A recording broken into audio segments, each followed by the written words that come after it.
E aí pessoal, boa noite, pessoal do Instagram, pessoal do YouTube. Lembrando aí, pessoal do Instagram, quiser acompanhar a gente lá no YouTube, né? Lá a tela vai estar maior, talvez a estrutura esteja um pouco mais fácil aí de ser acompanhada, né? Hoje estamos aí para a nossa terceira live. Nós, né, só relembrando aí, nós estamos fazendo uma série de lives falando um pouquinho sobre mecânica dos solos, relembrando todos esses conceitos, que com certeza isso ajuda muito a gente hoje tomar decisões no nosso dia a dia, né? E assim eu quero de alguma maneira contribuir com vocês nisso aí, para que vocês possam ir acompanhando aí e a gente ir desenvolvendo junto aí nessa área da mecânica dos solos. Lá na live 1 a gente falou um pouquinho do que é, né, a mecânica dos solos, os ramos, a história um pouquinho, os principais nomes. Na aula passada a gente falou um pouquinho da origem e formação dos solos, né? E hoje aí, continuando a nossa sequência aí, nós vamos falar um pouquinho do tamanho e das formas do grão. Por quê? Porque essa forma do grão, ela vai diferenciar, se uma forma for diferente do outro, a maneira de transmissão de forças entre elementos, ela também ocorre de maneira diferente. Então é muito importante que a gente conheça e que a gente saiba lidar e que comportamentos esperar de cada um dos tipos de grãos que a gente tem aí, né, ou de solos. Na natureza, né, a gente tem partículas de solos dos mais variados tamanhos. A gente geralmente caracteriza o solo em função de um diâmetro efetivo. A gente fala que quando esse diâmetro efetivo do solo é maior que 0,074 milímetros, a gente chama esse solo de solo granular ou solo grosso. Quando o solo tem seu diâmetro equivalente menor que 0,074 milímetros, a gente vai chamar ele aí de solos finos. Então a gente tem duas distinções. Por quê? E por que isso é importante? Porque os solos granulares ou os solos grossos, eles têm comportamentos completamente diferentes dos solos finos. E até o que influencia em um é diferente do que influencia em outro. Então é importante a gente conhecer cada uma dessas partículas. E dentre essas condições, os solos granulares, eles podem ter um formato arredondado ou um formato granular ou um formato arredondado. Desculpa, ele pode ter um formato angular ou um formato arredondado. Os agregados, né, ou os solos, os grãos de solos arredondados, geralmente eles estão associados a já terem sofrido movimento de leito de rio, porque o próprio processo de transporte quebra as arestas, as angulosidades, e vai transformando aí num material arredondado. Então, um material arredondado monta um tipo de estrutura, um material angular monta outro tipo de estrutura, né? Então a gente tem dentro dos granulares essas duas condições. Os solos finos, né? O silt é um meio termo, né? Mas os solos argilosos, eles têm um formato lamelar. Ele é uma lamela, como se fosse uma folha. Só que são partículas muito pequenas, e como são milhões de lâminas, como a gente pode ver aqui na nossa imagem, como eles são milhões de lâminas, ele tem uma área específica muito elevada. E isso vai influenciar muito no comportamento do solo. A gente vai ver um pouquinho mais para frente. E no caso dos solos também, a gente pode ter a forma dele aí fibrilar, né? Que é muito comum nos solos orgânicos, que dá como uma formação de uma fibra. Então ele vai formando todo fibrilarzinho lá. A granulometria, né? Porque falar solo grosso e solo fino é fácil. Mas dentro de solos grossos a gente tem uma quantidade de partículas com nomes diferentes, variando por diâmetros diferentes, assim como para os solos finos. Quando o diâmetro da nossa partícula é muito grande, né? A gente tem uma partícula de rocha que está em processo de intemperismo, mas ela ainda tem um tamanho bem significativo, próximo a 1 metro, né? A gente chama isso de matacão, né? Que é o maior fragmento de rocha. Quando vai diminuindo do matacão, vira o pedregulho, né? Pode ter desde um pedregulho maior até um pedregulho bem pequenininho. Passou do pedregulho, a gente tem as areias, né? Igual a areia da praia, a gente pode ter desde uma areia grossa até uma areia fina. A areia tem a particularidade, né? Assim como os pedregulhos também, é um caso dos solos granulares, que eles não têm o que a gente chama de coesão. O que é a coesão, né? A coesão é a propriedade de se manter unido, de se manter junto, de ter uma força de atração entre partículas. Então, solos arenosos, a gente não consegue fazer um torrão de areia, né? Para a gente conseguir fazer um castelinho de areia na praia, a gente tem que utilizar de um artifício de molhar na quantidade certa. Depois nós vamos rever o porquê desse conceito. Mas a areia pura e seca, ela tem zero coesão. Então ela não pode ser moldada, né? Ela não tem plasticidade nenhuma.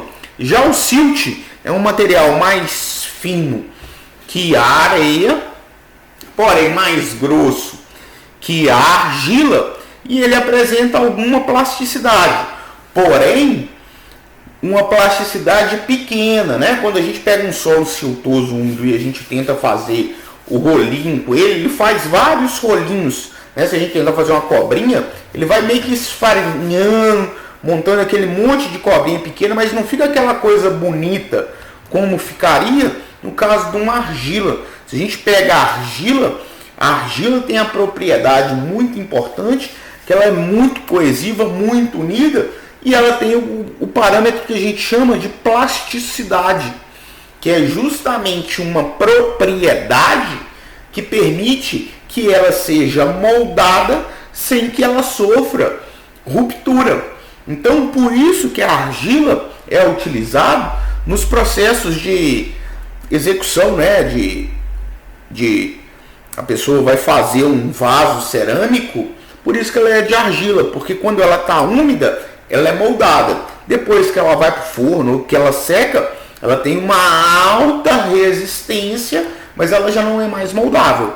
Então, esse critério de plasticidade, a gente vai ver que vai depender diretamente do teor de umidade do material, né? Se o meu material tiver num teor de umidade que esteja dentro da variação das umidades de uma condição de plasticidade do solo, ele vai se comportar plástico, assim como ele pode se comportar líquido, como uma lama. É o caso do dia que chove, vai carregando aquelas partículas, né? Vai trazendo ali a lama. Assim que ela vem, a lama não tem plasticidade nenhuma. Passa-se um dia com sol, no meio do dia ela já tem uma certa plasticidade, a gente consegue moldar, né? Então a plasticidade é uma propriedade muito importante, porém, se a gente em obras de engenharia permitir que o nosso solo atinja a condição plástica, com certeza nós teremos um dano muito grande, né? Então, quando a gente identifica essa situação, a gente tem que tomar soluções eficientes para evitar esse tipo de problema. O solo, na natureza, ele é uma estrutura trifásica, né? O que eu quero dizer com isso? Que dentro do solo, a gente tem as partículas sólidas do solo.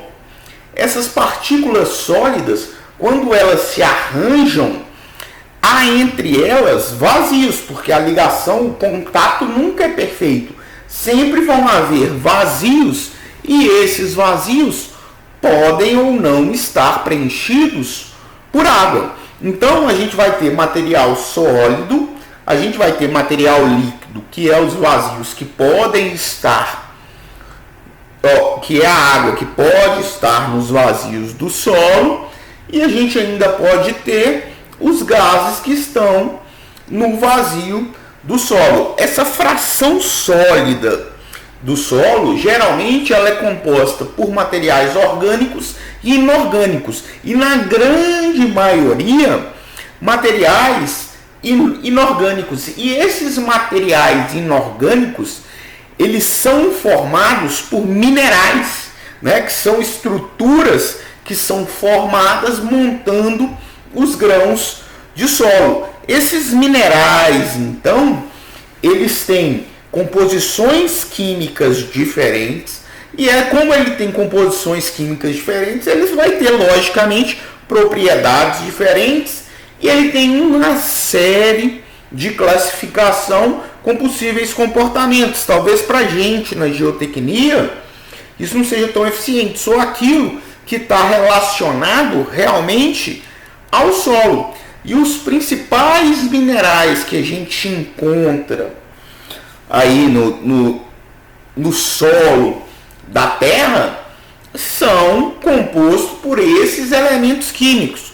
Oxigênio, 46%, silício, alumínio, ferro, cálcio, sódio, potássio, magnésio. Então, tudo que há na natureza está condicionado numa mistura, principalmente desses elementos químicos. E essa mistura desses elementos químicos que formam os minerais, quando eles sofrem o processo, quando a rocha, né, porque a rocha forma esse mineral lá quando ela está sofrendo o processo de formação da rocha. O intemperismo, ele vai agindo ali em cima daquela rocha. E a gente já viu que o intemperismo, ele pode ser um intemperismo químico, e começa a ter reações químicas dos elementos químicos da rocha com os elementos químicos que a gente tem no redor aí, ou que advém do processo do intemperismo. Então isso vai gerar reações e vai dar origem a subprodutos. Então a gente depois vai ver que a gente tem os minerais primários, que são aqueles idênticos aos que a gente teve lá da rocha mãe, e a gente tem os minerais secundários, que é aqueles que sofreram processos químicos e se transformaram ou se realocaram, dando origem a novos minerais, né?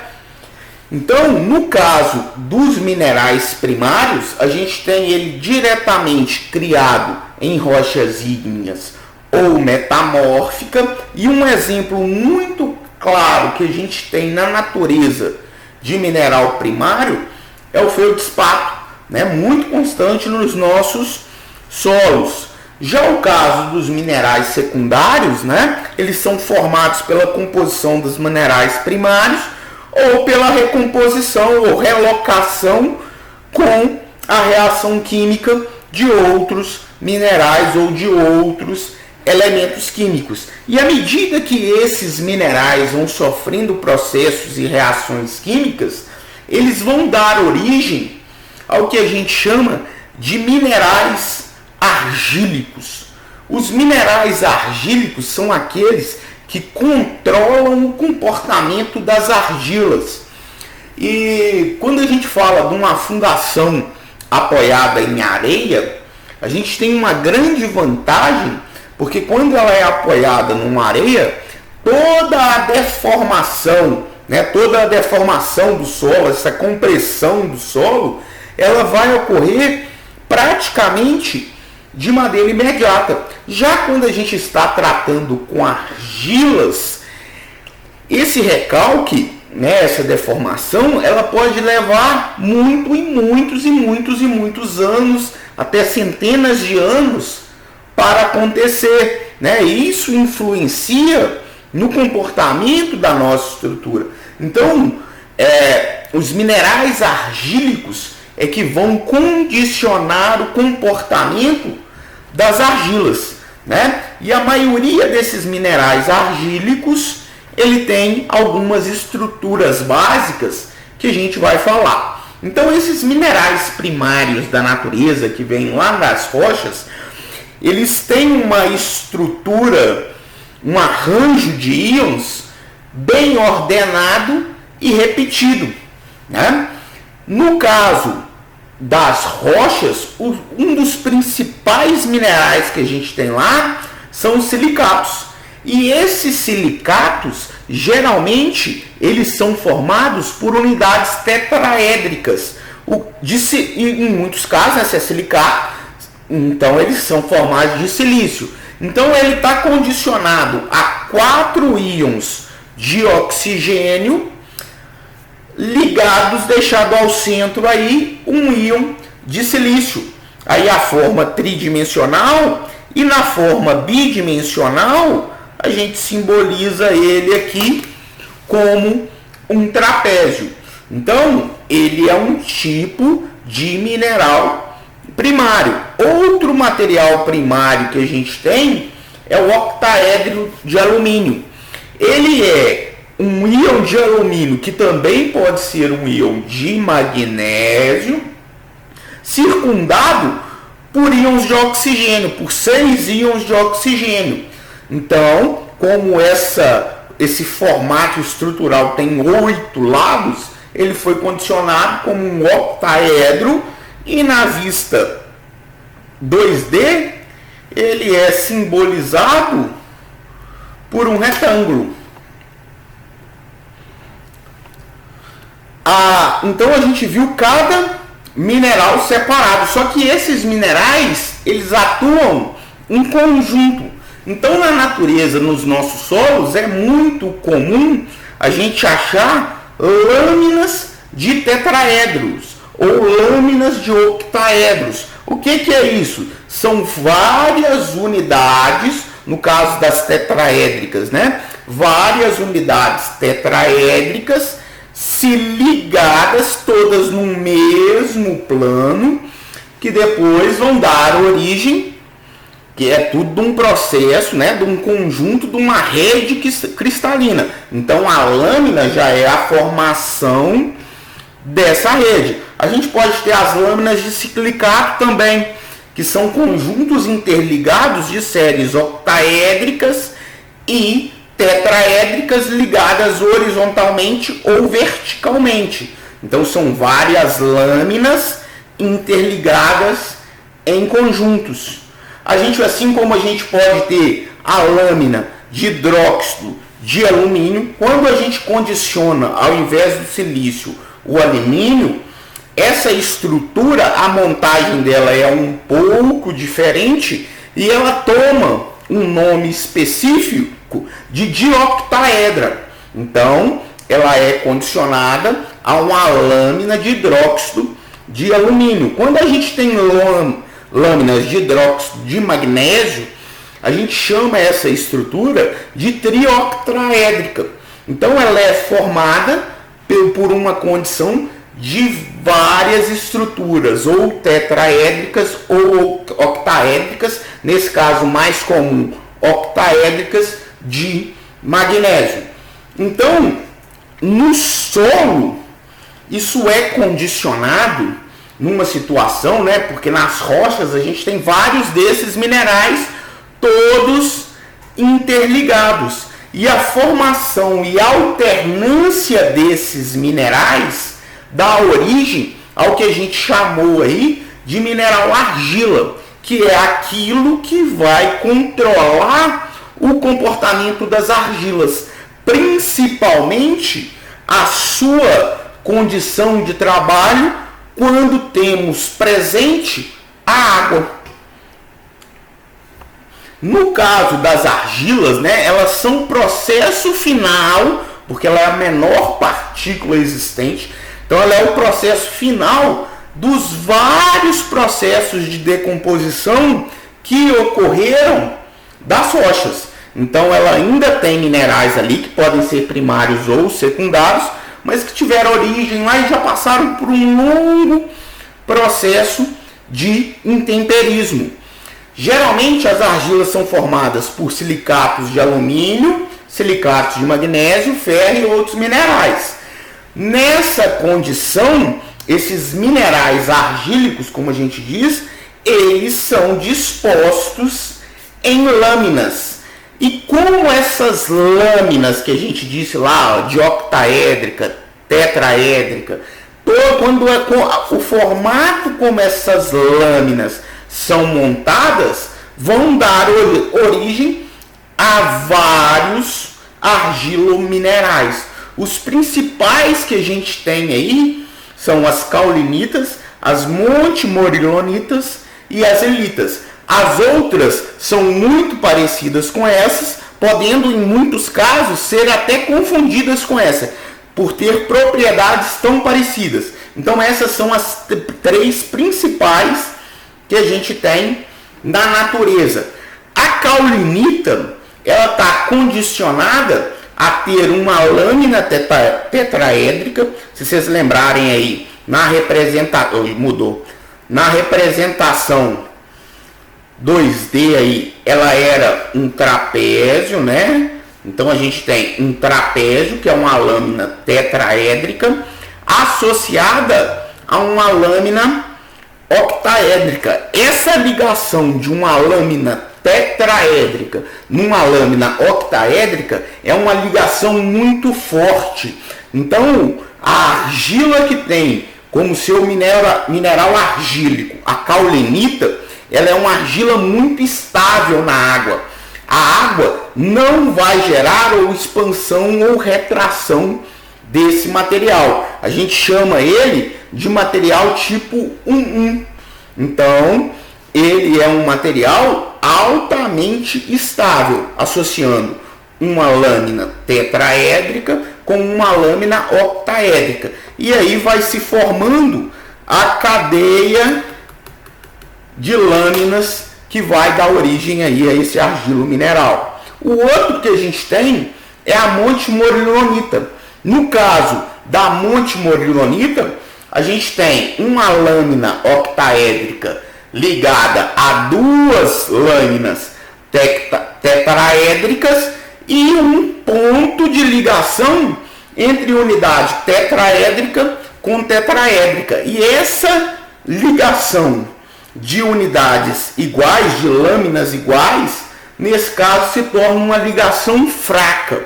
E quando há a penetração de água nesse solo, como as forças de ligação dessas unidades tetraédricas são pequenas, há então um distanciamento, um afastamento de minerais, de lâminas, e isso pode gerar uma expansão, pode gerar uma mudança de plasticidade. Então isso provoca uma variação no nosso elemento argila. Então, materiais, quando a gente tem como condição a montemorilonita, elas são altamente perigosas se houver risco de haver variação do teor de umidade.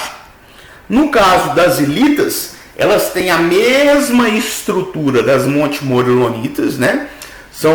É uma unidade octaédrica, que é o retângulo, ligado a duas unidades tetraédricas, que são os trapézios aí. Porém, na ligação da unidade tetraédrica com a unidade tetraédrica, a gente tem íons não permutáveis que garantem uma força de ligação e faz com que essas lâminas tenham uma força de ligação muito maior que as montemorilonitas, e por isso a sua expansão seja muito pequena ou quase nula. Porém, não é assim como as caulinitas, que são completamente estáveis e não são tão graves quanto as montemorilonitas. Então, quando a gente tiver que estudar condições ou obras de engenharia que estão relacionadas a solos argilosos, é muito importante a gente conhecer muito bem essa argila. Por quê? Porque a argila tem um comportamento inesperado, né? Inesperado talvez não, mas ela tem um comportamento muito mais complicado do que solos arenosos. Então é muito importante que a gente conheça de onde veio a argila. E com certeza essa condição, se a gente puder, né, sempre trabalhar em locais onde a gente tem materiais mais estáveis, perfeito. Porém é importante a gente conhecer os materiais não estáveis, porque caso haja necessidade, a gente tem como oferecer uma solução adequada. E isso nós vamos continuar num próximo momento, numa próxima live. Já falei muito por hoje, não mandei nenhum recado para ninguém, recebi um monte de mensagem, não respondi ninguém, porque eu ainda tô meio orelha seca aqui nesse negócio, mas eu prometo para vocês que eu vou melhorar. Eu espero vocês aqui na semana que vem. Um abraço do Belone. Até semana que vem.